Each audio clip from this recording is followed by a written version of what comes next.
So I just want to start by introducing Michelle.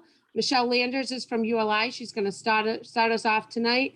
Michelle, the floor is yours. Thank you, Shayla. And thank you for having us in North Brookfield. This has been a great experience. My name is Michelle Landers. I'm the Executive Director of ULI Boston, New England. That's the ULI District Council that serves all of New England except Fairfield County. Next slide, Sarah.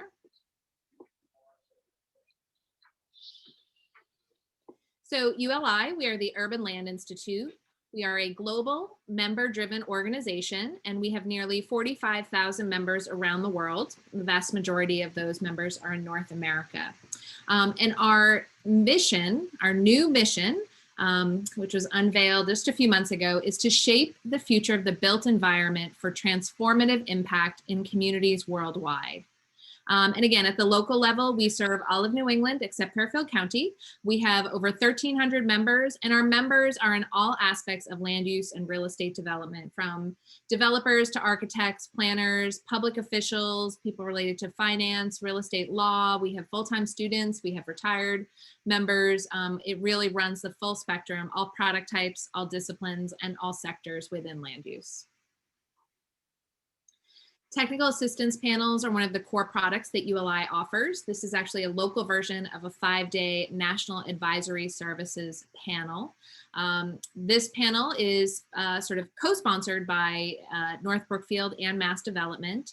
And we have a recent report that we pulled together where we took a look back at about 50 of these technical assistance panels we've provided over the past 20 years. And we have had some real impact in these communities.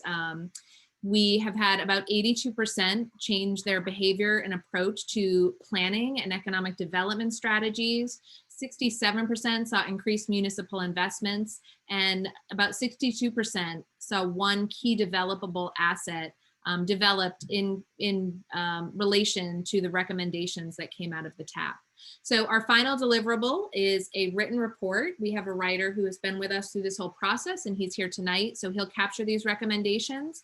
And by the end of the summer, you'll have a fully fleshed out report with all of our findings, observations, and recommendations. So again, this TAP is co-sponsored.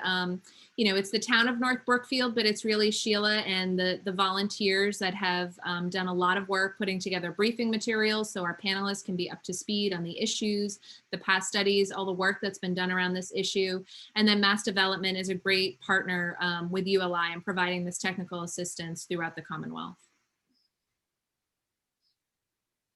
And just to introduce our panel, everyone will have a speaking role tonight, so you will get to see everyone.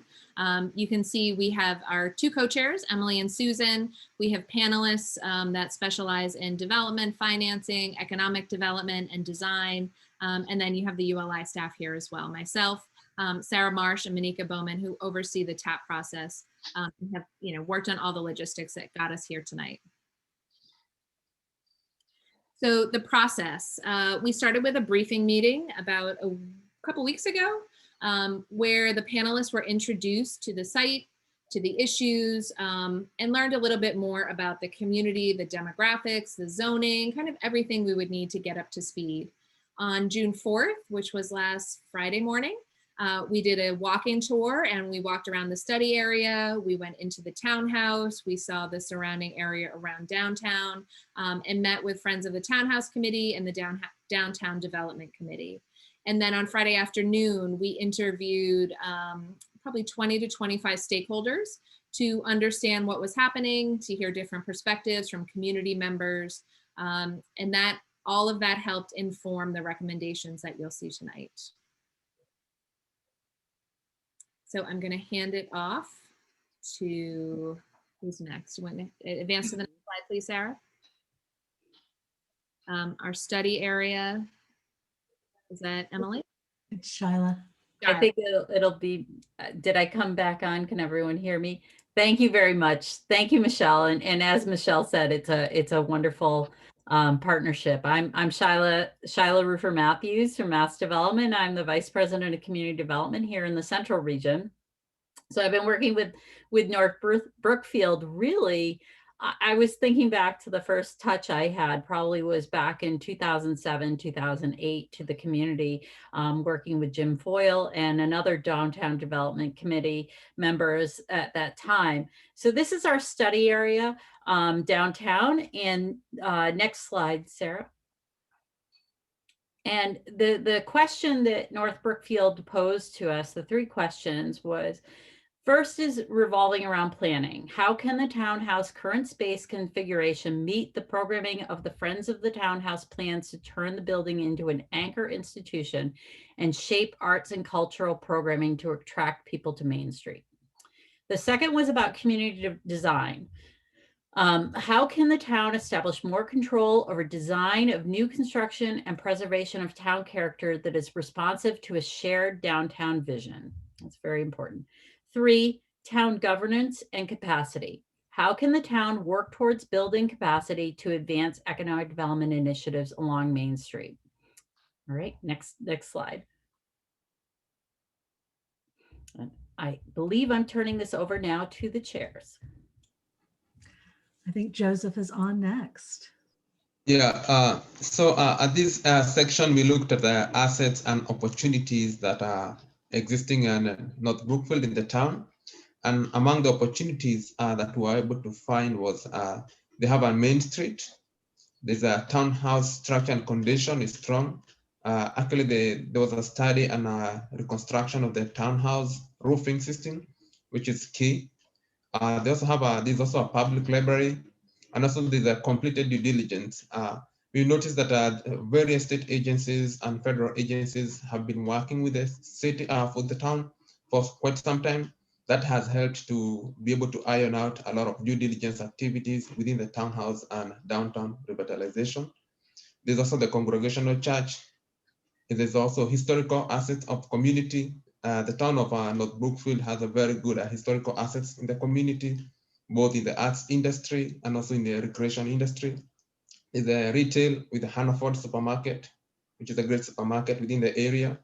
There's also the asset and opportunity provided quality of life within the city. When you're in North Brookfield, you realize that you have all the amenities within your reach. You have the public library within the Main Street, you have the supermarket, you have historical assets all around you. So that's a great asset that the community has. We also realize that the vibrant North American headquarters, which is a key employer in the community. That's a great asset and opportunity that the town currently possesses. There's also a very committed volunteer energy. Throughout the process, we realize the volunteer of people like Sheila and other volunteers like the Friends of the Townhouse.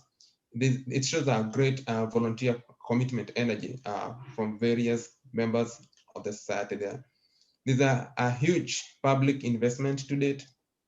Yeah, from our analysis and our due diligence, there has been a lot of capital infusion to various projects, and especially the townhouse. There's also well-placed available public properties. The city and the town owns various lots and pieces of land within the Main Street and also within the downtown area, which is a key asset that the town can be able to capitalize on and revitalize the downtown area. And there also a strong relationship with state and federal agencies like the U.S. Environmental EPA. There's also a complete streets grant. There's been a lot of grants within to complete the streets. So that was one of the assets and opportunities that we were able to identify. Next slide, please. Okay, so I'll take this one. My name is Francisco. Hi, everyone. I bring some experience with real estate development in the greater Boston area. Here in addressing the three major questions that North Brookfield gave us on the panel, we took it upon ourselves internally to discuss, and also we held stakeholder calls, many of you were on, and these were some of the challenges basically that we have identified that we should probably keep in mind moving forward. So of course, it is also a strength that we've had volunteer capacity and energy, and in this slide here, we're mentioning a challenge as well, where some of the vision and some of the ambition that is that has been asked of us to sort of build out might require a different level of capacity. And so that's something to consider in terms of building out professional, consistent leadership dedicated to the building out, answering some of these questions. Another thing that we identify as a challenge is that while first of all, it's a strength that there's already a very strong master plan with a lot of work having been done, which the co-chairs have presented and pointed out, that a lot of the work is there, and now it's just about aligning the individual land use decisions with that and constantly referring back to that. So just keeping consistent with those plans. Of course, another challenge is ADA accessibility, and that's where the sidewalks grants and a lot of that focus and energy is going to be focused on. The cost to rehabilitate the actual townhouse, and one of the key things here being that in order to fill the gap for financing, especially on the private side, typically you're going to need an actual anchor tenant that's financeable and secured already in place. And currently that not being there, of course, presents a challenge in terms of financing the project. Public parking, that came up many times in the stakeholder calls and Zoom meetings. So of course that access there needs to be, is something to address and to think about. Lack of designated delivery zones, of course, also came out from several stakeholders. For the cultural center, as a use case for the townhouse and for the Great Hall, the viability thereof, that being something to consider. How is it that would be built out and planned out and strategized? So do you want to think about it? What is a town identity? How do you get around answering those questions, filling out those parameters for what is a town identity? And what kind of cultural center is this going to be addressing? More regional interests and desires? How do you pull everyone together in that way as well? So then the last two here we have, well, the very last one, of course, kind of ties to the very first bullet point in terms of all the work that the volunteers do, but I just want to end on the dependency on just a few employers. So there being little diversification of employment, and there being a lot of reliance on just a handful of employers, of course, that hinges a lot of the success on that. So that would be something also to consider as a challenge as well. Next slide, please. Guess we can go to the next one, yeah. I'll pass on to the recommendations. Is this mine? It is? Okay, sorry. Hi, I'm Susan Conley. I'm one of the co-chairs. So we were brought in to really dig deep into the specifics of the townhouse and how to get it to the next step. And I just want to preface all of this by saying that the entire panel was really impressed with what's been done to date. I mean, it's actually highly unusual for a community even larger size to have done everything that so many folks have done so far in terms of pre-development due diligence, plans and assessments, and getting grants. And so it made our job some ways easier, but also harder, because what we have to recommend is usually what you've already done. So this has been a really great experience for all of us. Next slide.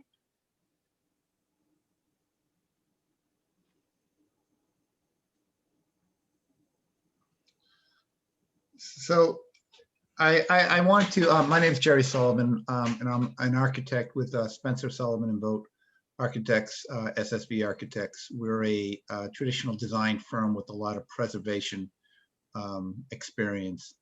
And we looked at the feasibility study, which we thought was good. And there was a lot that was discussed and a lot of elements. And we tried to focus on, hey, what's the most important part of that feasibility? Say, for example, you're not able to do everything all at once, which is often the case due to finances, due to other reasons. But what is it that's the highest priority? The first thing that came to my mind was the accessibility of the building. Once you achieve that, you're really able to move forward at your own pace. And the first thing that came to my mind was, wow, if you look at Main Street and the entrance doors. Now, once you do more than 30% of the value of a building, you need to bring it up to MAAB standards, which is Mass Architectural Access Board, very similar to the ADA. The first thing that comes to mind with the townhouse here is that you have potentially 4 entrances here on Main Street. Each of them is off the street level by quite a bit. So the proposal here is to say, well, what if you created a little plaza out front, and you still had access, you still had steps going up to it directly, but you had a ramp, off to the side, and you worked your way onto this plaza. Why don't we go to the next slide there? I'll give you an idea. Okay, I thought there was another element on there. Is there one more? Is the next one there? We're going the wrong direction. There you go. Ah, there we go. Okay. All right. So that's a plan view, as if you're looking straight down on it. And you may get an opportunity here.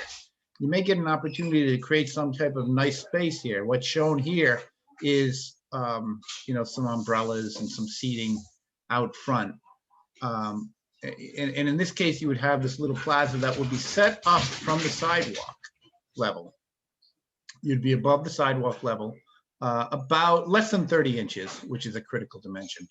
And then every one of these areas, depending upon how many you had, and I think the feasibility study had all 4 entrances being used, you'd have accessible entrances, which is key to this project. Go ahead. So we looked at the feasibility study a little bit further, and really liked a lot of the things that are proposed. Again, I'm showing with that arrow there, very critical, and that is that accessibility. You come in the main entrance, you need to be able to get to that elevator to get to the upper and lower floors. A few other things that we did notice is that the retail space in the accessible, in the feasibility study was a little small. And so we're proposing maybe it makes sense to have it a little bit larger. You're going to get better tenants that way. You're going to be able to have more square footage in order to rent. The idea of putting a cafe or restaurant on the lower level, I think is really nice. You have some existing features in the building, some character defining elements, such as that stone wall that makes up the foundation, really could make it an interesting space.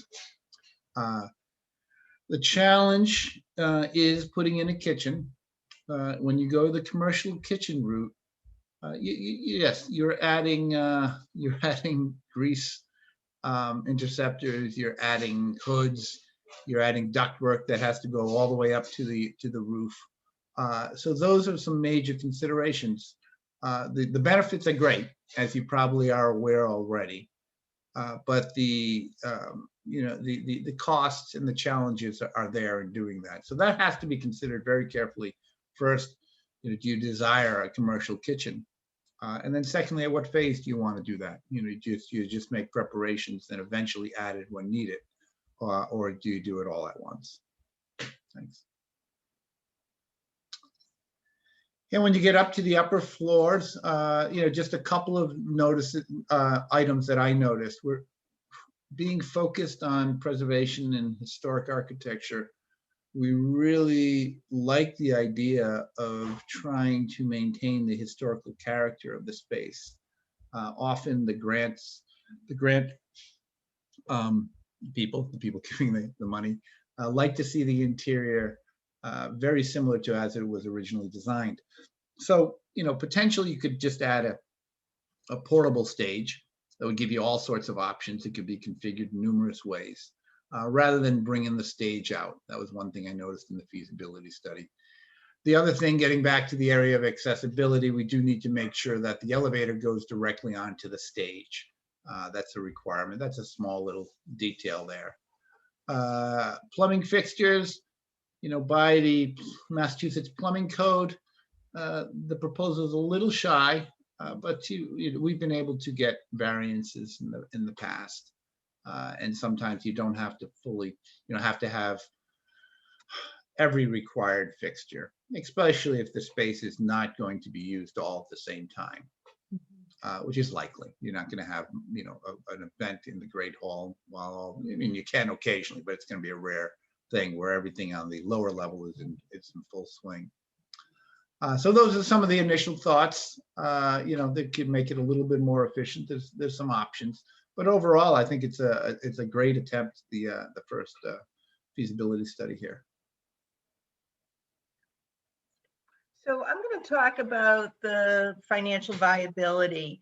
So I think one of the things that becomes challenging anytime you do something like this is it's almost like a chicken and egg. Like how do you solve the fiscal puzzle? So what we did is we backed into a cost. This is based on the Architectural Heritage Foundation, the work that they did. We talked to somebody who gave us an inflator for the cost to be more current,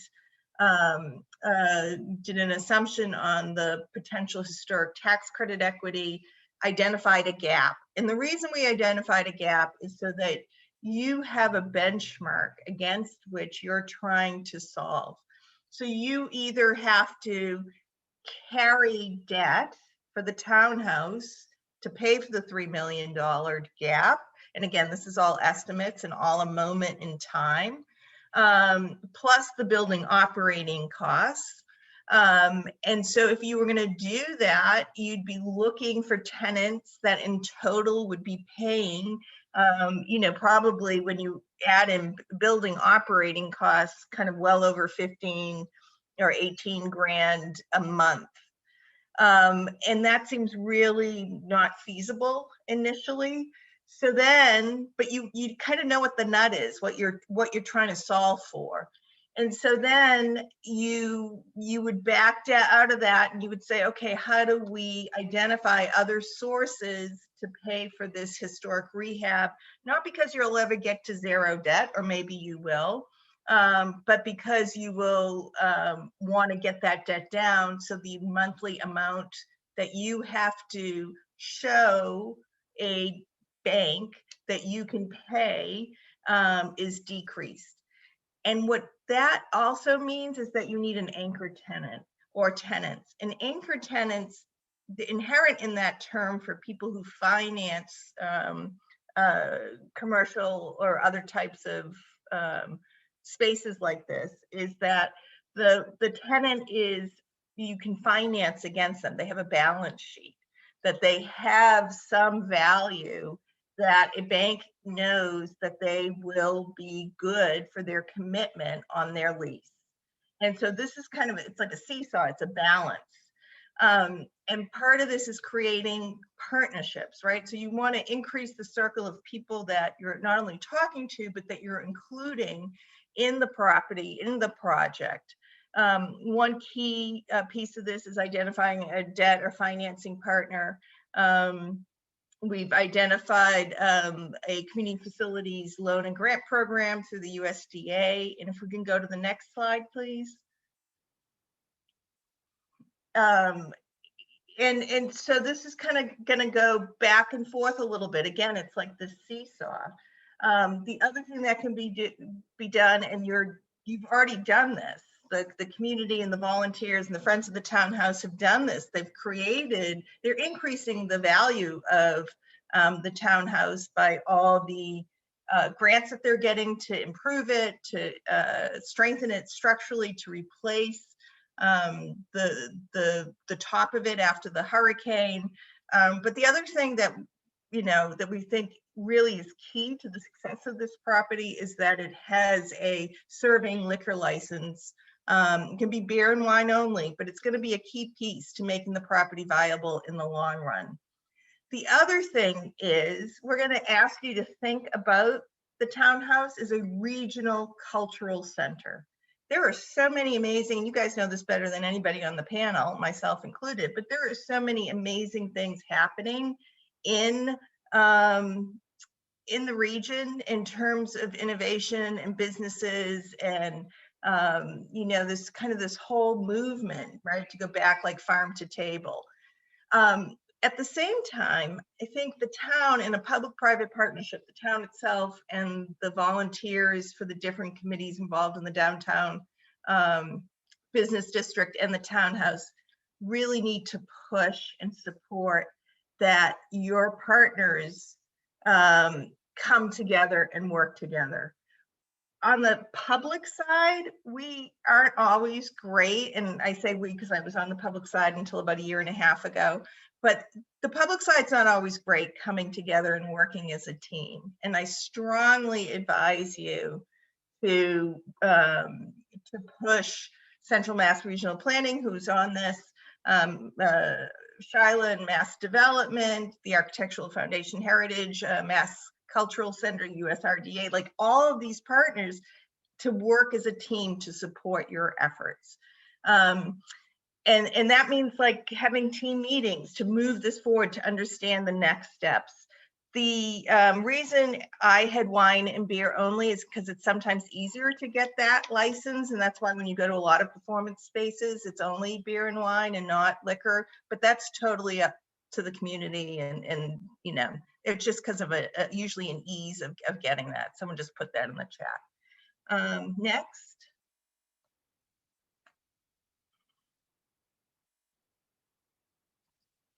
So again, we keep how the townhouse operates. Its long-term viability is part of a longer approach to North Main Street and to the economic viability of North Brookfield. We want you to know that we're very cognizant that in terms of public funds and the town's tax base, and that it's really hard right now. We understand the school issue, that there's, a sewer issue, all of these things. So we really want people to understand that the townhouse can be an opportunity to unlock potential for a longer term, predictable stream of tax revenue and opportunities that could have a positive impact on the budget. And that how local decisions are made on individual parcels, on the use of them, really they need to be made contextually. They can't be made as a standalone, because that won't get you what you want, the bigger picture. Next. I think this is Emily. It is me. So our next question that we're looking at is, how can the town establish more control over the design of new construction and preservation of town character that is responsive to a shared downtown vision? Next slide. So I'm going to turn this over to Jerry, and then I'll be back to talk to you about some other steps. Sure. Just jumping in here, there's a lot of things on Main Street that affect the overall character of the space, and obviously the recent decision to put a gas station across from the townhouse is critical, and we took a look at that, and obviously you need gas stations, at least until we're all driving electric cars, which is quite some time. But the thought is, okay, what do you do on that Main Street? And I know there's been a lot of meetings and discussions on, like, for example, the gas station. But I think if you put the emphasis on what's on Main Street, so in this case, it would be the canopy, the gas station canopy, more so than the building behind it, because that's what's right on Main Street. So put the money there, put the historical character out front. And then obviously using lots of shrubs and trees will go a long way in making it real, something as what could be off-putting a gas station could really, fit in quite well. So I just want to remind people to kind of really keep that focus on that, on the roads and what's on the street edge, the curb, because that'll have a huge impact. You can go next. So my name is Emily Ennis. I'm an urban designer and planner from Ennis Associates, and I'm going to take you to a combination of strategies, some of which are in the short term and some of which are in the longer term. One of the things that we heard from the stakeholders and saw ourselves as we walked around was the lack of parking downtown. And one of the things that people were concerned about was, if the townhouse becomes event space, where's everybody going to park when we have problems parking, problems delivery right now? So the town does own 2 plots of land next to the police station. You'll see them in the dark charcoal and then the lighter gray there. Those could be used for public parking. I'm going to talk about some opportunities and constraints on that. But if you just look at the total number of square foot, you have roughly 120,000 square feet, which translates at a maximum to roughly 369 spaces.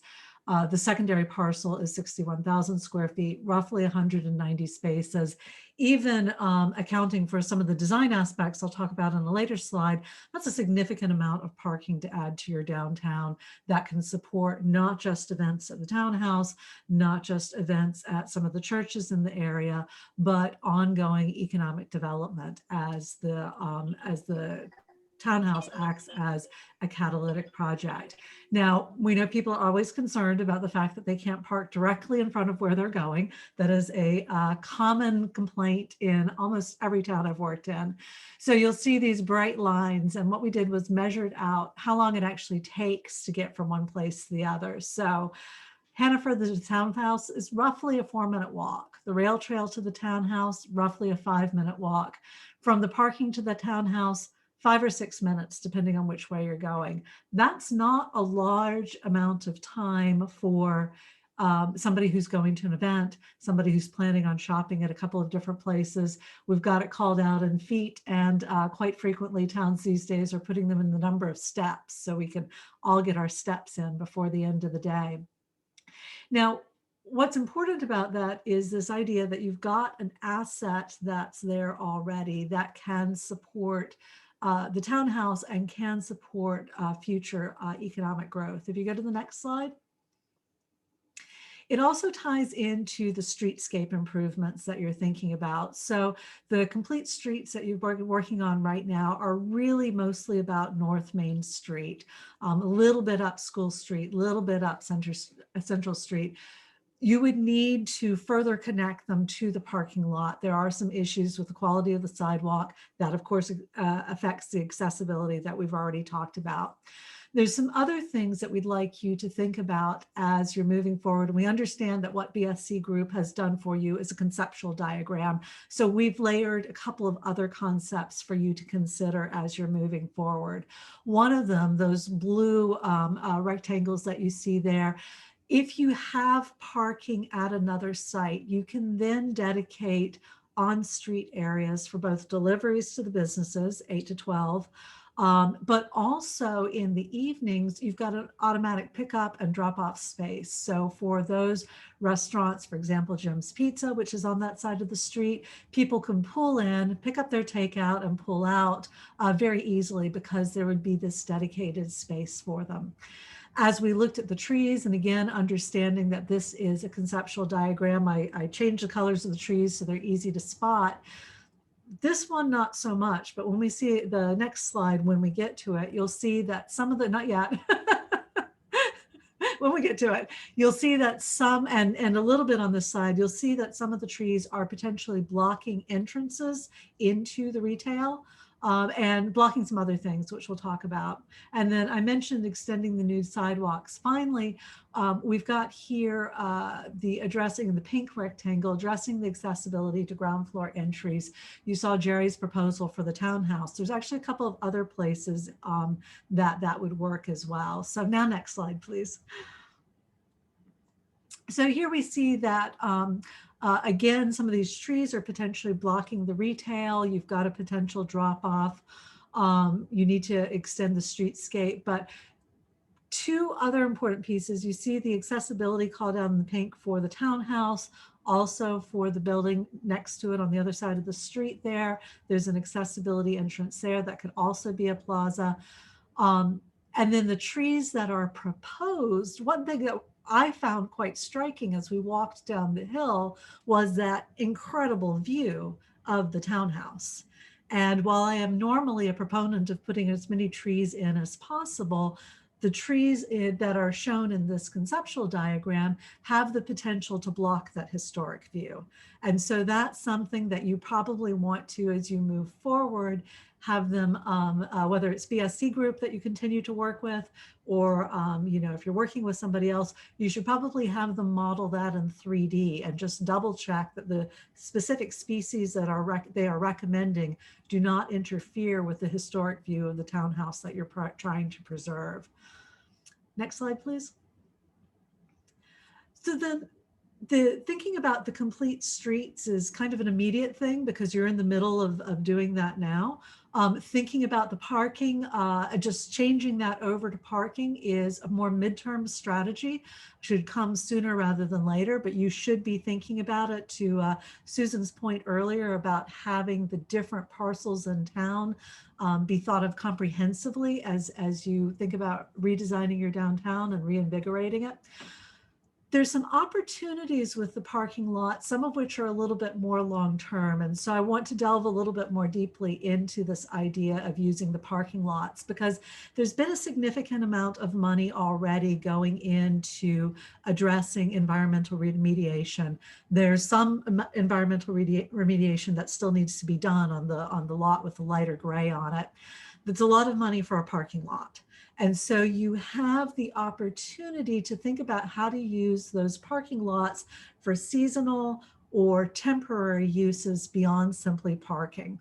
And you know, if you're thinking logically about this, your very first question is going to be, well, that's great. If we're using the parking for temporary activities, where are people going to park? And you've got the 3 orange blocks that you see there. You have some parking at the police station. With the reorganization of the fire and highway site, you have the opportunity, making sure that you leave plenty of room for the fire engines to get out, of using some of that as public parking for a temporary event. Again, it's all very close. About that same amount of land could be used on the parking lot for some sort of event. In addition, Vibram has a long blank wall there, a huge commitment to sustainability, a huge presence in their market. A mural, whether it's a permanent mural or a mural that changes seasonally, would go a long way, along with lighting and wayfinding, that's signage to get you from one place to the other, to really create an attractive walking environment there, especially paired with streetscape. And that idea of the streetscape moving first is something that the town of Spencer did. They put a huge investment into their streetscape and then have started to work on other aspects of redevelopment and redesign. So the final thing I want to mention is, you see I've scattered trees throughout the parking lot. Please don't hold me to them. They're just for a concept. If you put in a lot of asphalt, you get a lot of heat island. And so you have the opportunity to really green up those areas, use good stormwater management strategies, use good tree canopy to shade the area, and show a town commitment to sustainability that works quite well with your largest employers in this area, their commitment to sustainability. So I think there's an opportunity for some discussions around public-private partnership with this. Again, this is a little bit more long-term, but one of your questions was how to think about the coordinated design of your area and keeping in mind the future uses of the sites that you have is really important. And then finally, right next to the rail trail, across the street and next to the police station, you see sort of a teal colored building with green in front of it. One of your opportunities is to not use all of this site for parking, but in fact, sell off a portion of it to a developer who can build a building, maybe with a nice open plaza that grabs people from the rail trail, starts to guide them downtown. That money could then generate funds for some of the other things that you're looking at. So just keep that in mind, again, as a long-term strategy. And next slide. And then finally, these are some of the ways to think about placemaking in your in this area. You've already started because you've had movie nights in this area. So this isn't something that you haven't already tried, and we understand you have some funding to do some more. But if you look at the top right and the middle image, both of those are outdoor seating and outdoor dining on asphalt. And so there are temporary planters and surfaces and furniture that are brought in for the season to allow for that. In the upper left, you have a mural about a community's history. And then on the lower right, you have an image that frankly isn't quite appropriate for North Brookfield because it's incredibly sort of very kind of solid and not as artsy as this community feels. But I'm showing this as an example of wayfinding because it's actually a triangular structure. And on each side, they have different information. On one side is a map of the area that tells you where you're going and where you are. On another side is a little bit of history about the area and where you're standing now and how that's played an important role. And then the final side can be opened up and new information about events that are going on can happen in the community. So while I don't recommend this design for North Brookfield, I do recommend this idea of having some combination of location, event, and history to draw people from the parking and down to the downtown itself, connect them back to the rail trail, connect them forward to some of the other trails in the area. I think that would be a great strategy. Again, a longer term one, you have other things that you're working on now, but something to keep in mind as you think about the design of the area. Next slide. And I'm going to turn this over to Joseph and Francisco.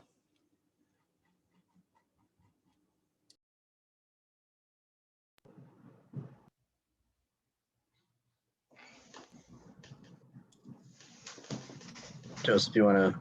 Oh, So I can take this. So we're gonna go from here to answering this question.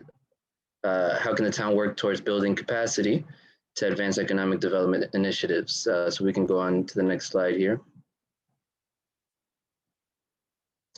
And so I think the important thing to take away here is that very much picking off of what Emily just said, this is going to be more of a longer term view, and understanding now that with the ambition and sort of the, and also if there are any of these recommendations that the town is interested in implementing, some of it might require some longer term investment. And also just piggybacking off of what many of the stakeholders mentioned, they're interested in looking at whatever is implemented to be sustainable and for it to be something that they can see and be proud of for years to come. So with that in mind, with that spirit, we had some of these thoughts about around governance and capacity, again, in a longer term way. One idea might be having a town manager and staff on payroll. Now, one of the benefits there would be that they would provide consistency. They would be a central focal point for decisions and for the vision that would be shared and created. And that blends right into the next bullet point there, which of course is coming up with that sort of longer term vision around the town. How much are you going to centralize the townhouse for the identity, for the region, for North Brookfield itself? So, and then what kind of implementation process are we going to design? So standardizing this is something to think about as well. And along those lines, it would be also coming up with a sustainable focus and vision around increasing revenue, really putting pen to paper on short-term and medium-term strategies and constantly referring back to them as much as possible with the consistent committees and the governance around that. Also, assessing revenue generation opportunities and risk management around the townhouse. So this is something, and several other municipal spaces. This is something to think about also in the longer term around governance and capacity. And then, of course, going back to the zoning that is constantly being thought about and just finalizing it and enforcing it and constantly referring back to it. Because again, as many of the panelists have mentioned, a lot of work has been done by the volunteers and by everyone, a lot of people even here included. And so it really is just touching back on that. And of course, we have another point here about assessing revenue generation opportunities, again, longer term, whether or not that may be parking space, revenue generation, or different ways to sustainably fund these investments in the downtown, in the town hall, et cetera. And I'll also here pass this on to Joseph as well. Yeah, another point we looked into for the recommendations was establishing standards regarding the townhouse programming. So maybe this might be a collaboration between the Friends of the Townhouse, maybe the town manager's office, which will be able to draft a program for the townhouse events, and they can have a shared vision on all the events that are happening within the townhouse. Because from our study, we realized the townhouse is a focal point for the community, and we want to have a consistency in the kind of programs and the kind of traction that the townhouse is able to attract to the downtown area. Another point we raised was implementing a downtown study. This study will concern about accessibility and traffic concerns. We realized we have an issue with the parking spaces, delivery times. So we can have a scientific explorative study that is able to check onto what are the costs and the benefit analysis of implementing some of these policies. Like how much are we losing when we have the traffic congestion? How can we be able to schedule delivery times mapping so that we're able to maximize and create more vibrancy for the downtown area, which you realize if you want to enhance the retail shops in the downtown and the townhouse area, vibrancy in the downtown is a key part of the program. So having a study of this kind will help to create that vibrancy, and in the end, it will also be able to bring attraction to more retail and maybe more anchor tenants for the townhouse. Next slide.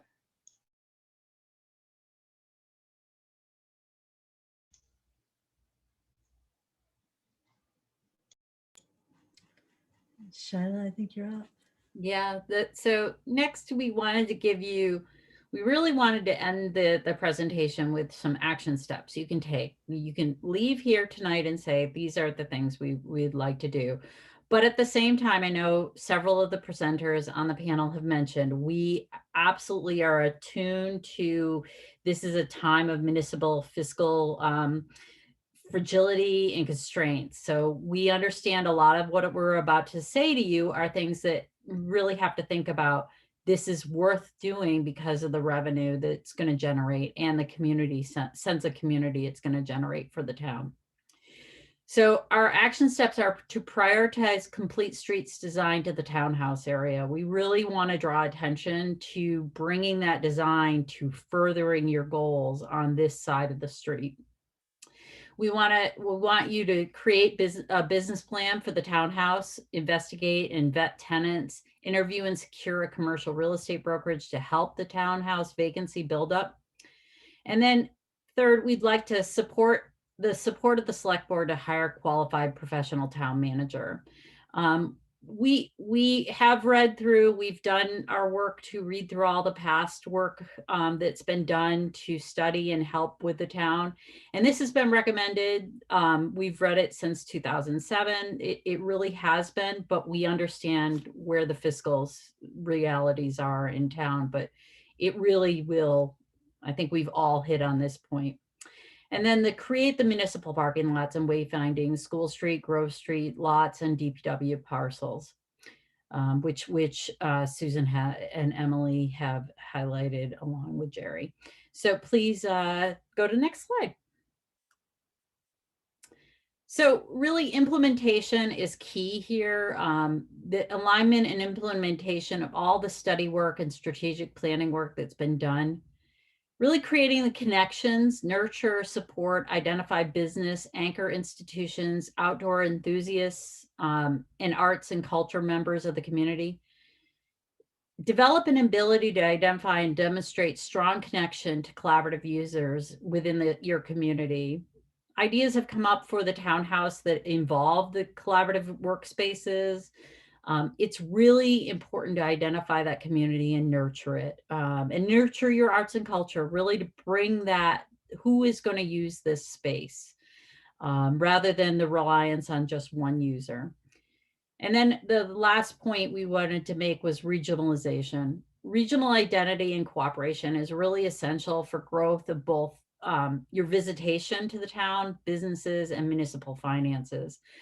And we recognize that that's a conversation that's happening within the town, and it really needs to progress. I think that that's the way you're going to draw people to your community.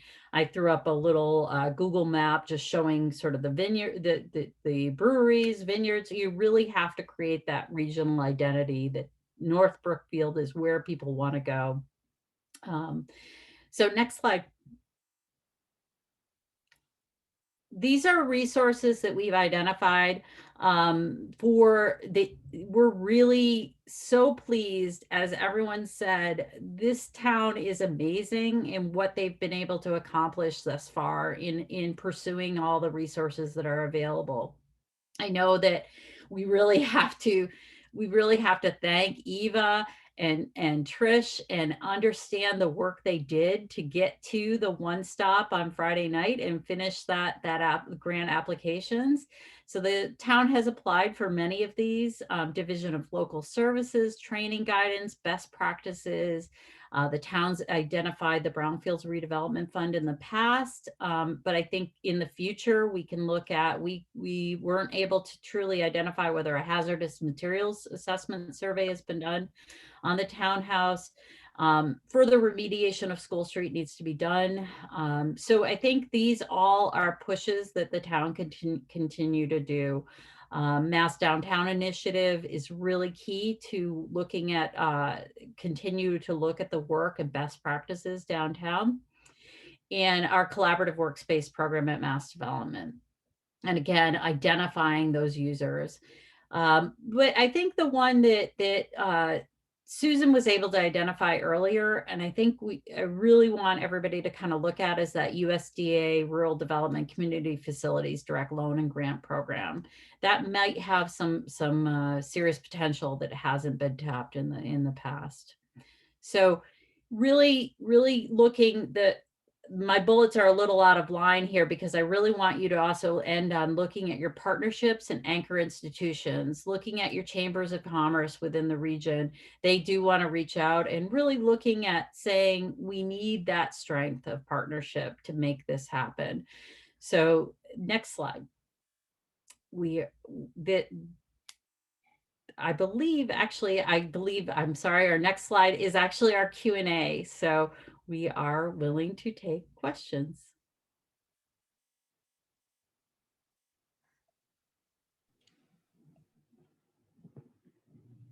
So I'll just start off by saying thank you guys very much. And definitely you guys want to jump in and throw a question out verbally, or if you're uncomfortable with speaking, please put something in the chat. I'm sure that this team would love to be able to help out with some of the questions that you might have. One thing that's great is a lot of that felt like confirmation for a lot of the stuff we've been working on. And I just want to tell everybody here, if you're not already on a team and you feel like, something's on your conscience, to reach out and join a community team here in North Brookfield. Friends of the Townhouse is always looking for people to help. Downtown Development is definitely looking for people to come down and join us. We only meet twice a month. The commitment really is just to come hang out with us and just get excited about the town and want to be involved in all of these initiatives. So I'm just going to kind of leave it there and let anybody who wants to kind of jump in, come on in.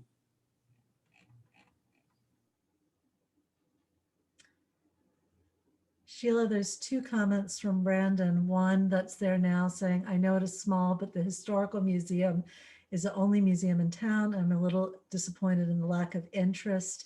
He'd also mentioned earlier proposed rail trail connection to the town common. I'd love to answer the rail trail connection, which is, I think, bringing that down and then up Grove Street next to a mural, with the long-term plan, right? Up next to the mural for Vibram along the parking and shaded trees there, and then to town common would be a great connection for the rail trail, because not only does it take them past the mural, but it also allows them to, people taking that to kind of look down towards downtown as they traverse that and see what's there. I should also add that I forgot to mention that the police station has public bathrooms, which is a huge asset if you've got a rail trail and you're trying to draw people from that into your downtown. So the combination of those. I can't answer to the historical museum. So Sheila, I don't know if you or somebody else has that. Well, I do have to say, because Jim Buzzle's probably sitting here saying, I talked to Shyla so much about the history, and what you're seeing right now is just a snippet. There is going to be, I don't think we covered this, and it's because we were finishing this right at the last minute, and it's a very quick process. But you are going to be seeing the final report, and I'll let the ULI staff talk about that. But that there is going to be a larger report to you of all our findings. But I do want to just make a comment to the historical nature. I really grabbed onto this with Jim and working on.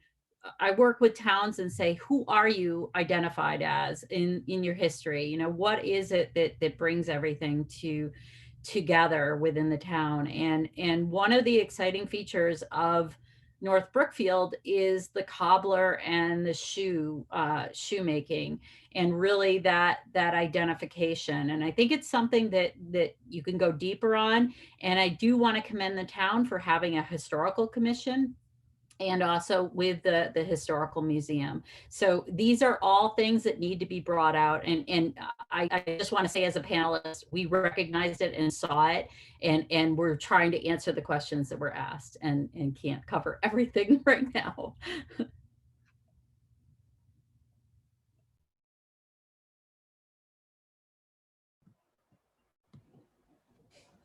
Oh, Jim, you've got your hand up, I think. There's actually, if anybody needs to, there's a little hand feature, I think, down bottom somewhere. If anybody knows better, let me know. But Jim, go ahead.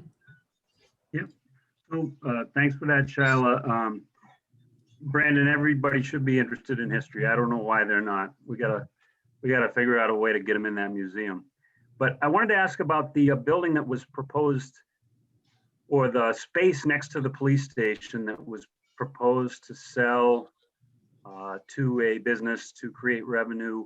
I guess I was confused. I don't know, like, would that be a business building, or what was the intent on putting something right next to the police station?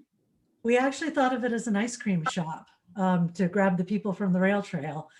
We did not go further than that, but the real intent was, again, there's been a lot of money put into those spaces for environmental remediation, more to come. And so the ability to use at least some of that to generate some more tax revenue for the town by putting a building in there, and the idea would be, yes, something commercial rather than residential. Again, capture people from the rail trail, start to bring them downtown.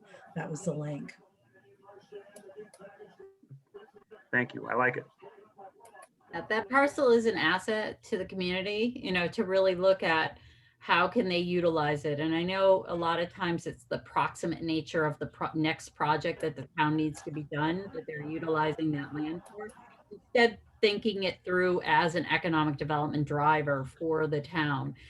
That's how we've always wanted you to think about that parcel. I believe that when I first started working with the town, it was because of that parcel back in 2008. We designated it as a priority project parcel, and said that really has an economic, could generate on that. I'd like to go back to that historic talk that we were just talking, what we were saying before. I just wrote that community one-stop grant, and in there we do mention that we would like a space somewhere in the townhouse where we could use to take some of Brandon's wonderful treasures and put them into the townhouse. And I just wanted you all to know that. And when I was listening to Jerry talk about the architectural plans, what we did for the community one stop is to address the west wing, which is the annex, because of the amount of money that was available through community one stop. And we were putting all of the AD accessibility through the elevator first, and then to go forward to the front of that, because everything can be put into the HVAC, can also be put into the west wing. So we started from the back side of the townhouse because of all of the complications of the project. So That makes sense. That makes sense. The only catch with it, of course, is that once you hit that 30%, of the value of the building, and all buildings are valued a little bit too low, at least when you're looking at it from a municipal standpoint, Right. because and so what it does is it requires all these accessible entrances, and that's where it gets a little difficulty. That's why I was looking at that. Right. And you've probably already tripped that threshold. We did trip that threshold. So that's another issue that we're dealing with. Yeah. And Eva, I just want to comment, as you were talking about integrating the historic memorabilia of the town, I mean, it just made me think. I was in a hotel in Europe before COVID, and it was a historic building it was actually a municipal building that had been converted to a hotel. And they had all historic things. It was a beautiful lobby installation, but they had, the scan codes so that you could use your phone and you could actually hear about the history. And they had people's voices recorded who were telling about the history of the building in their community. And it was a post-World War II. It was a building that had survived the bombings of World War II. And so they actually had World War II vets talking about being in that building as a bunker. So I think there's so many creative ways to do that. I think it's a lovely idea to integrate those things. Brandon, I think Susan just created a whole new genre of the museum for you. You're gonna have your work cut out for you. I think Ethan's had his hand up for a couple minutes. Ethan, did you have a question or comment? Just a comment. I really enjoyed seeing this. I really was happy to see how sort of comprehensive and stretching from short to long term, and really looking at how even immediate things affect the long term, and how things that are important in the long run are important to think about now as well. And also, on the Downtown Development Committee, I think we've really been trying to think that way, even as we go through the sort of more immediate, smaller steps now. So thank you for doing that. This is really great. Ethan, thank you. And thank you for the work you did with the drive-in movies too. So good job. I want to come back to Eva on the concept too of, so for the one stop, you look to the back of the house, and that those systems to meet that grant funding for the underutilized properties program. I'm going to say, depending on what happens with that review process, there might be some push to say, let's look at, we've always been saying to you guys, you got to get in the building first, right? So we've really got to look at the front of the house situation and open up. I've never seen a proposal like Jerry came up with so far, and I love it. And I told Jerry that's the type of proposal that grant funders can glom onto. Like they'll grab onto that because that's doable. It gets you in the building, and it's really exciting, and it also activates the front of the space and the roadway. So that's actually a really interesting new shift of thought process for a short term. Like that's phase one. We got to get in that building and start using it and start having people think about it as being able to be used again. I just want to say, Jerry, thank you. Actually, what you drew up was a confirmation for us on the Downtown Development Committee. We actually have been working directly with Bill Pellet and the BSCG group, and also having spoken to Nodder. Geez, I think it was a year ago now that we stood outside and we had that conversation, Nodder, about creating a ramp kind of porch system And then we wanted to engage that and create the same type on the front of the townhouse so that they kind of were a bit symmetrical on the Main Street area. So they matched each other really nicely. So you just literally confirmed exactly what we've been talking about. And I just want to say thank you very much, because that's pretty awesome. And I think Nada was pretty excited about that too, to think that we might be able to get some ADA compliancy up to those storefronts for him as well. So we're looking forward to that phase of Complete Streets hopefully going through, and we can get that going in the next year or two, hopefully. I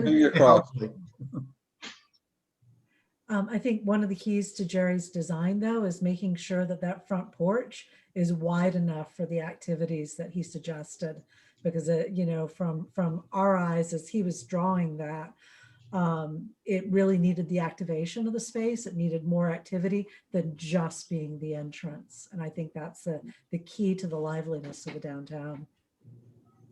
We've got Harbor, your hand is up. Did you want to jump in there with some questions? Yes, just kind of a comment. I just really appreciate this presentation and all the work that you've done. It's the most, you know, I haven't been closely involved with this process with the Friends and downtown development. So I'm sure all of you that have been are very familiar with these issues and different ideas. But I just think it's a very cohesive direction as to how to create a unified identity, activate the economic development, be a regional magnet, you know, preserve the historic nature of the town, activate the historical elements, which did come up in various parts of your presentation, the wayfinding, the mural, you know, these different parts of what you were talking about. I just found it incredibly exciting, and it's just, you know, really wonderful that you've put all this together, and I appreciate those of you who got this grant to make this all possible.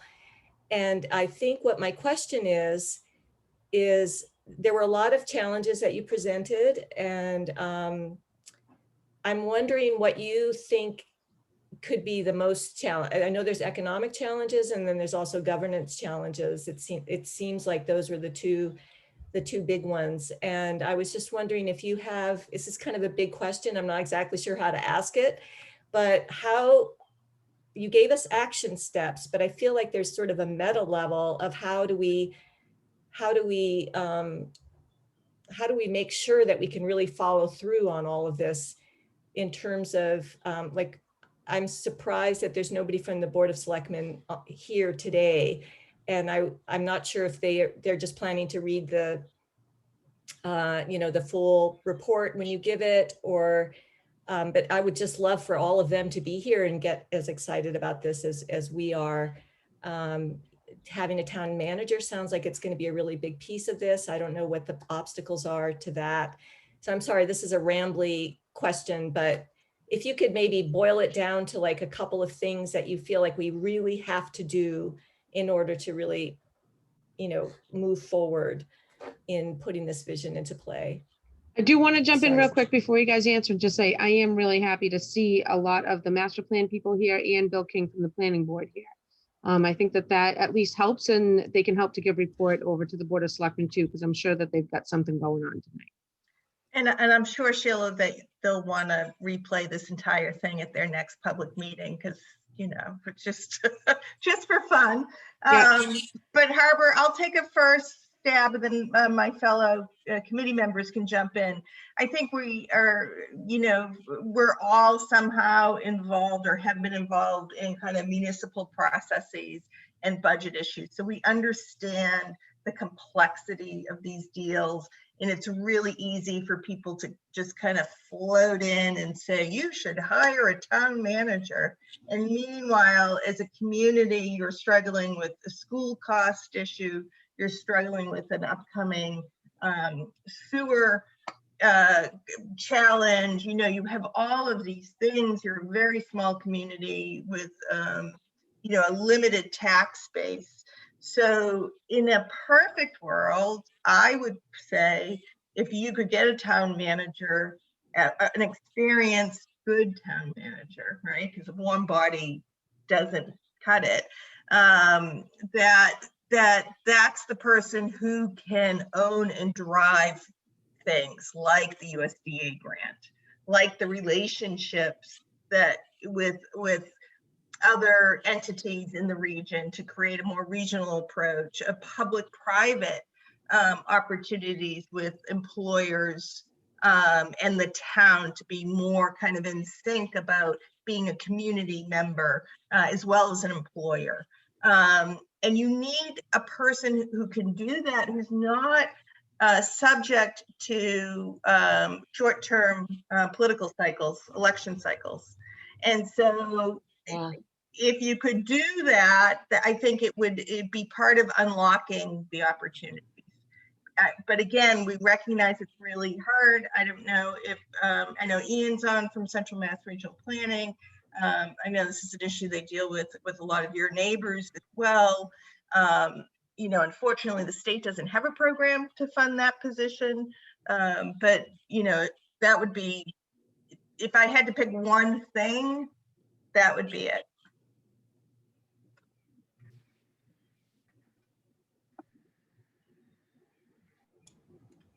I think we're all nodding in agreement with you, Susan. Thank you, Susan. I was going to say, we all struggled. We actually wanted, and it was to the chairs, the two chairs of Susan and Emily. I almost said Semily. Sorry about that. But it was really to their credit that they said, we really need to give you these action steps and really get to that implementation stage, because we have been at study stage for a while now, and it really just needs to happen. And regionalization is really working together in your region to understand all these. You are not alone in what you're struggling with, and having that help of really that communication and that professional staff. I know there was a time that the select board did have some staff part-time. You know, I've worked with part-time staff. That's been helpful, but it really did not push the needle as much as a true professional staff will do.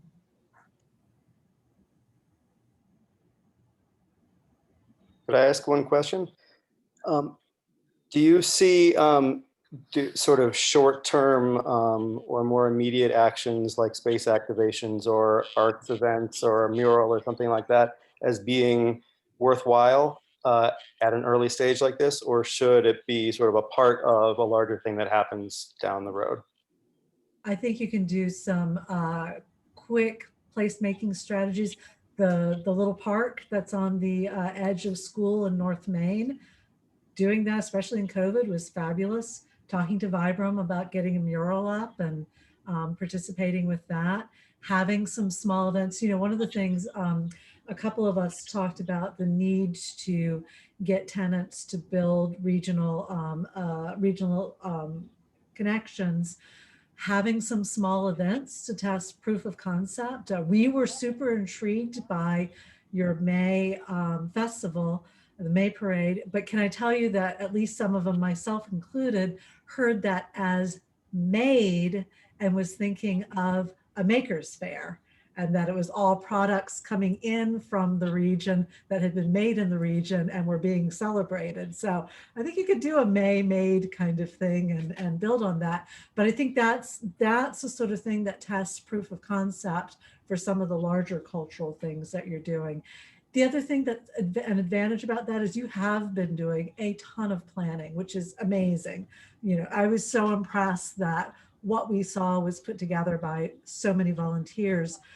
But oftentimes people will see all those plans and get tired of planning and say, well, we've been planning. You know, having some, a colleague of mine calls it low-hanging fruit, having some of those first few steps so that people can see that smaller things are happening, maybe the larger things will happen too. That can be critically important for building that community identity and then backing for the larger pieces. Yeah, I agree. I think also if the smaller opportunities give you a chance to try to get some other partners from other communities around you, to do something with you. You know, can you get a, you know, one day, I mean, you can get a one-day license from the Board of Selectmen and have your local cider, winery, and brewmasters there for the movie, you know, and that would be great fun. You know, like, so I think there are absolutely any of those kind of things that you can do. Someone asked me directly if the federal stimulus money can be used, you know, in terms of like the infrastructure conversation around the federal stimulus money and the possibility to fund a town manager through that. I don't know that the answer. I think Central Mass Regional Planning might be a good resource, or Shyla's shaking her head, so I guess you can't use money for that. No, I was saying I don't know. I don't know. But it's the right question. It's the right question to ask your public partners. It's absolutely. And what other stimulus money could North Brookfield get around infrastructure to help you solve the septic issue, the other issues that are kind of part of this bigger growth? Not like a huge growth, but you know what I mean, this bigger picture. And I just wanted to come back to, I'm sorry, Emily, I wanted to come back to the placemaking and the activation question. That is also the way, you know, when I said you need to nurture and support your local cultural and artists entities, you really need to do that. You really need to create that vibe and that connection. So those events do that. And I do celebrate the fact that you have the historical museum, you have the cultural council, use those, you know, build it up and build up events for that. You know, you also have the library too, so I would add that them in. Harbor, yes, the library. Don't forget the library. You're also in the middle of the rapid recovery program, so you've got a planning team that's been working with you on that. They will come up with some recommendations, and those are strategies that there may be additional COVID-related funding coming in to help support small businesses. So I'm also on that program, but not for North Brookfield. So, you know, but I'm aware of what that can do. Leveraging that with the results of this TAP could go a long way to address a number of things that you've been concerned about. And so even in this conversation, you can see that the town doesn't have one person who's connecting all those dots and adding to it, you know, the conversation about redoing the fire station. How does that fit into all of this? How does that land use work? What's the budget for that? Where's that money coming from? How does that support, or can it support or leverage other funding? Like all of these things, I think for us, the concern is you may be missing opportunities to bring more money into the community by not having a town manager. Actually, you are. I'm not going to say you may be, you are. I think that's a great point, Susan. And I was just wondering, is there a way that we could, since this has been an issue in many towns, and presumably towns that have made that shift from not having a town manager into having one have done it in different ways. Are there towns that we could talk to? Are there resources in terms of campaigns that have been done, or the ways in which, because it really is an economic thing. And if we could present that this is a way to make the town more viable economically, it seems like that would be a great argument, but I'm not sure how to make that or how that argument's been made in the past.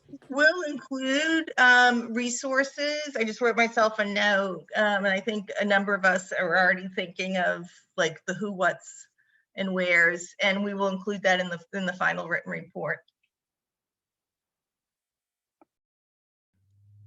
Can I jump on and just kind of piggyback Ethan with the idea that we need to, you know, have like spot events and things like that.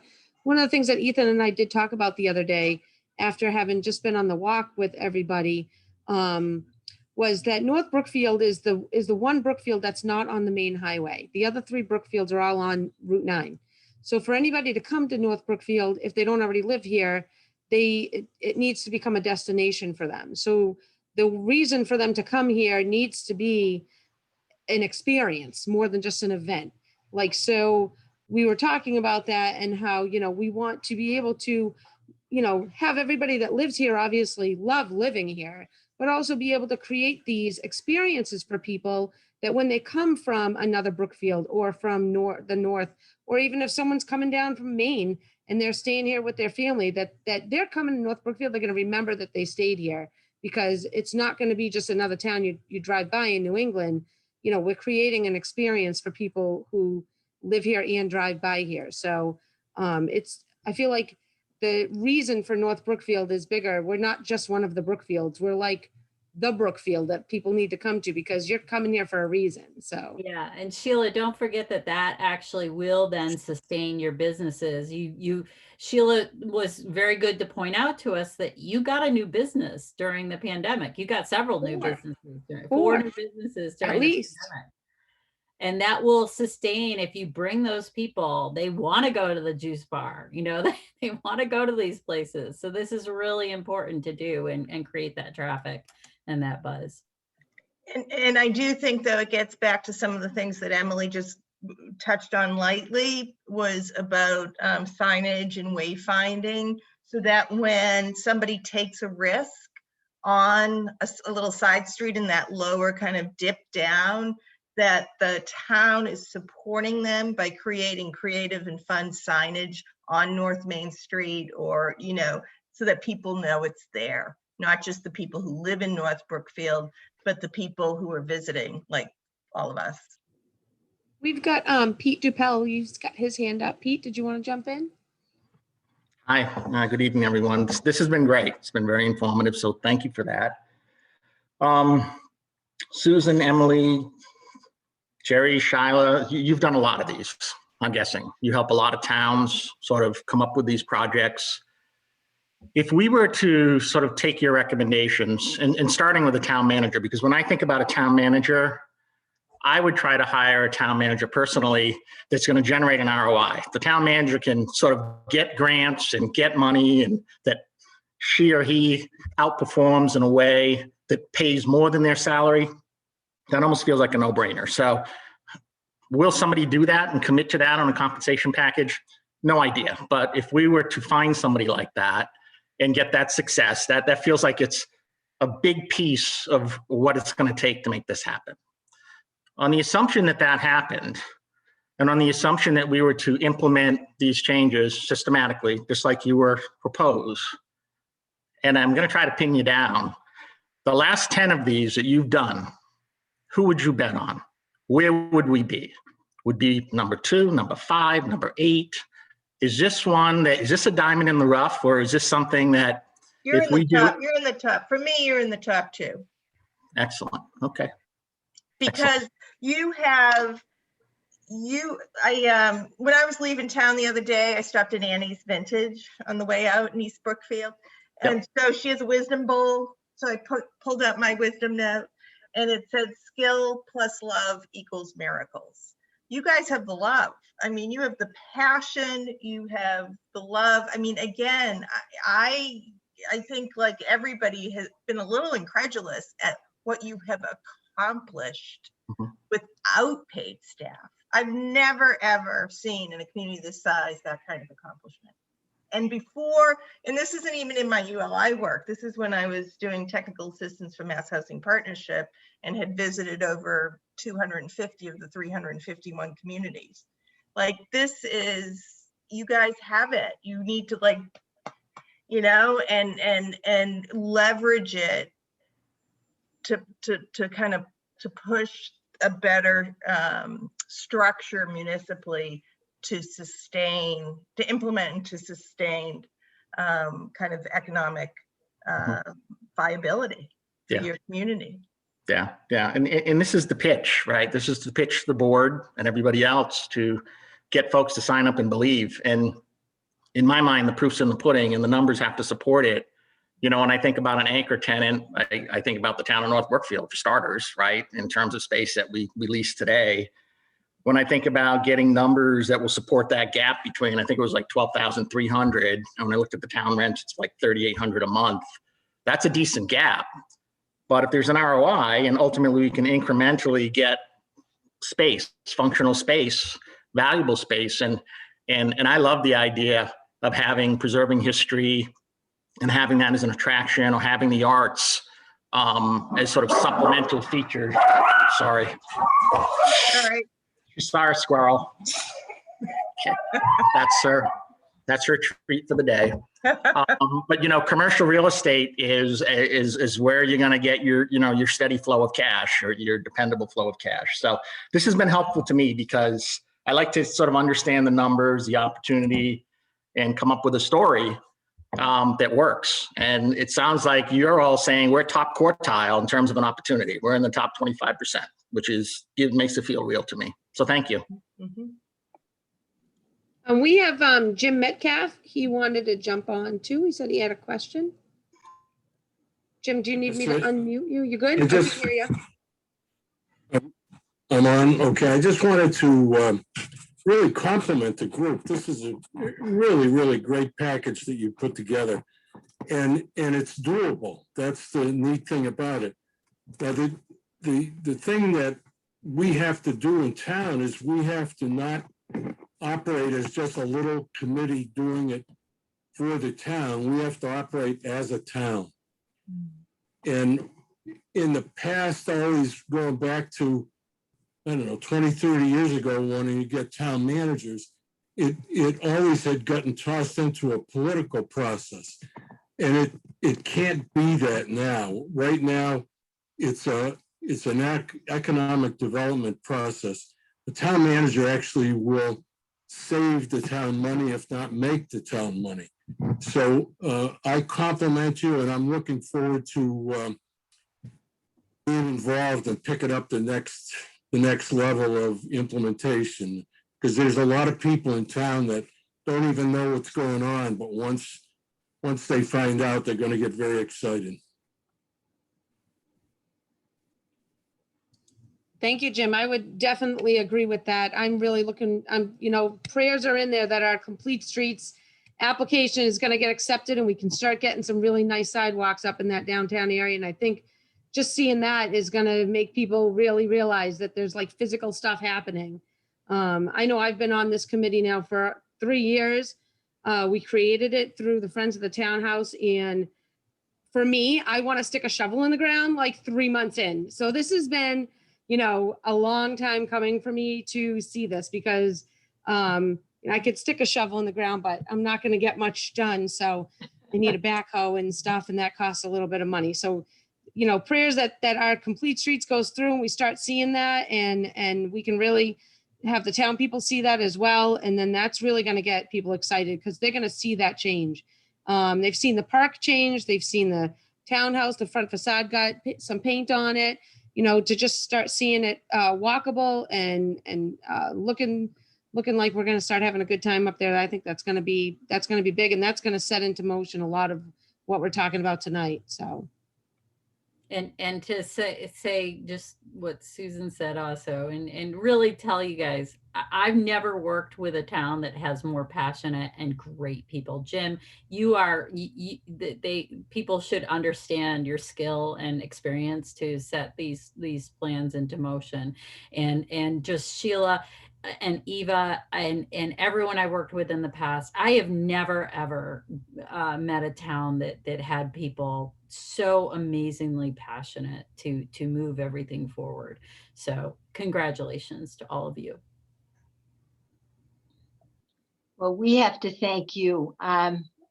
This to me was a miracle, because as some of you know, I wrote that little proposal to mass development a long time ago and never thought that anybody was going to answer. And I'm looking at all your faces and I'm saying how grateful I am for your responding to it with this positive negative, because they said, no, you didn't get the grant, but we'd like to do this for you. And I said, that's what we need.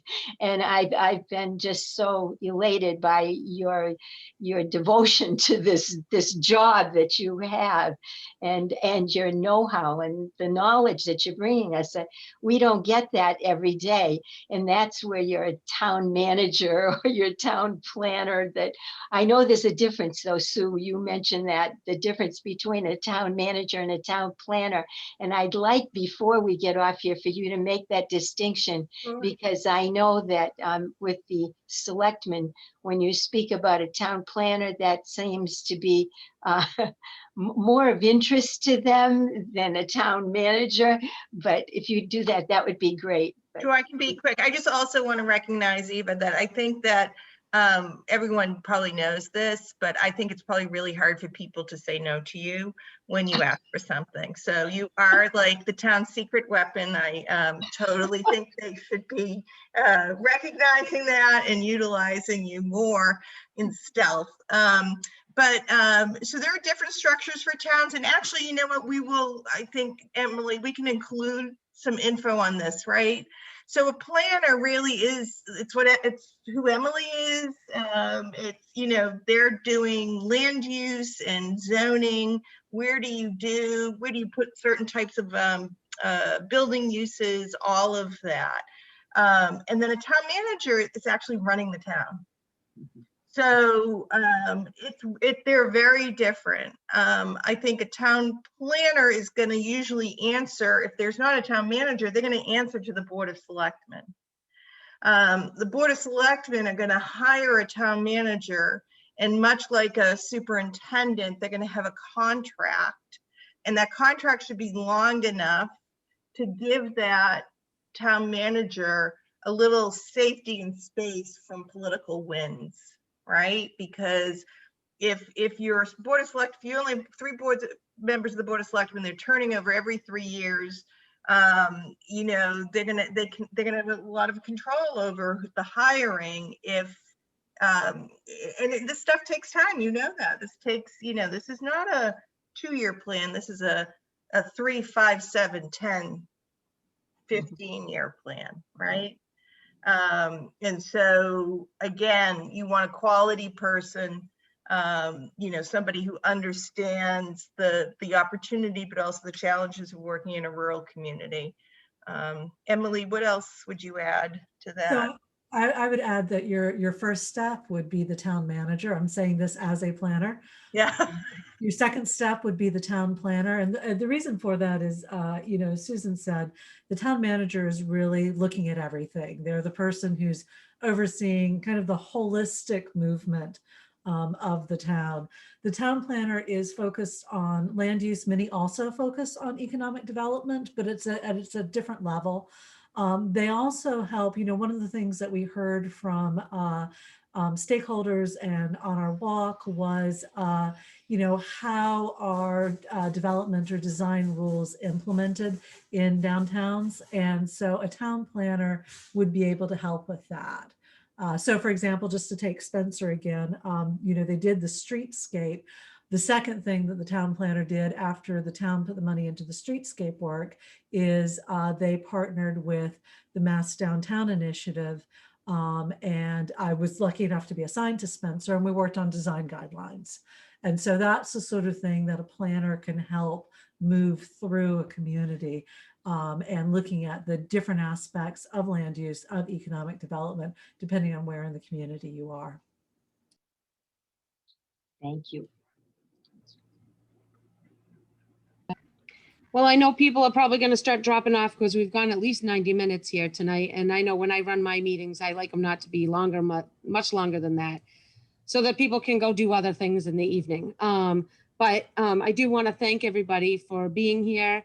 Again, we've got a lot of different committees in town. So if you're a person that's here tonight and you're not already on a committee, or you want to grab a second one, we're all ready for you. So come on down and help us out. And we're passionate, we're excited, and you know, it's not a lot of work. Many hands makes for little work around here. So we all do a little bit, and it's not so bad.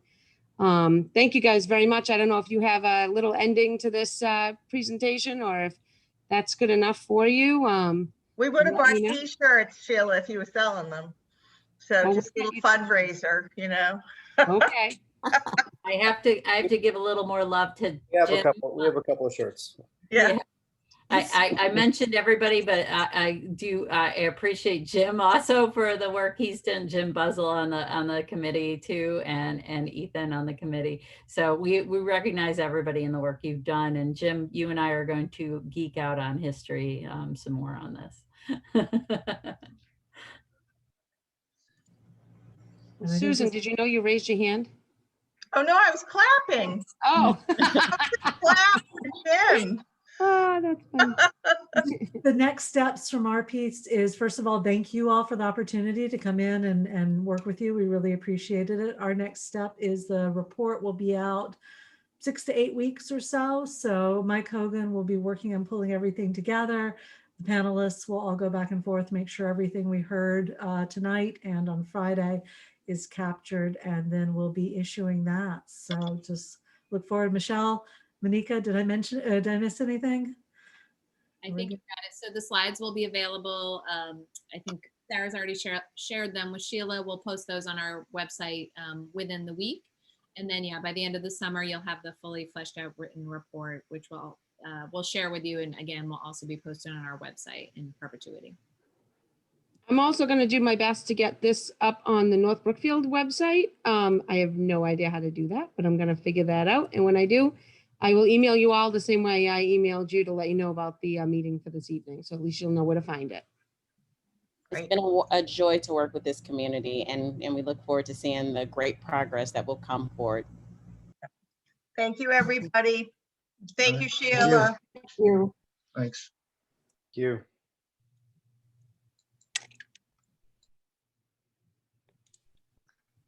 Woo.